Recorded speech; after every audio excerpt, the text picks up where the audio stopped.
పెట్టించారు అప్పుడు కేసీఆర్ గారు. రేవంత్ రెడ్డి తమ్ముడు ముఖ్యమంత్రి అవగానే ఆ కేసులన్నీ రద్దు చేస్తానని మాటిచ్చారు.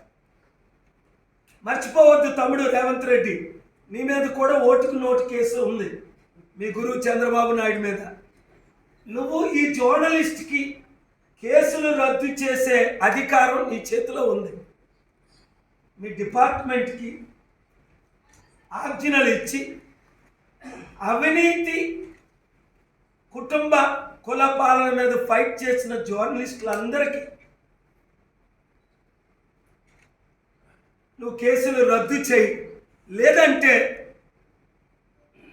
నేను నీ మీద కేసు పెడతా. జర్నలిస్టుల కొరకు నేను తెలంగాణ హైకోర్టులో పిల్లేస్తా. చూశారు కదా, సెక్రటరేట్ని కేసీఆర్ గారు తన పుట్టినరోజును ఓపెన్ చేస్తున్నానంటే నేను ఆపాను కదా, కేసేసి 5 సార్లు ఆర్గ్యూ చేసి.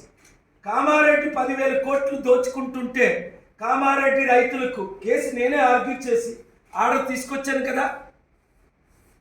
ఇలాంటి ఎన్ని చేశాను మీకు తెలుసు. ఒక్క కేసు ఓడిపోలేదు దేవుని కృపలో.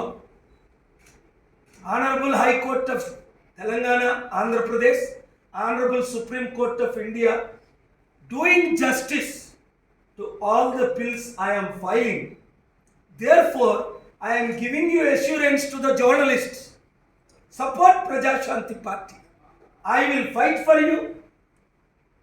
I will fight for your fundamental rights. Article 14, 19, 21.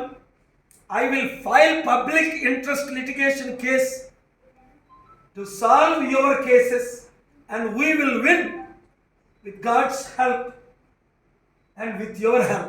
Therefore, media reporters and warners, give us a chance. With folded hands, we are asking, give us a chance to save this country.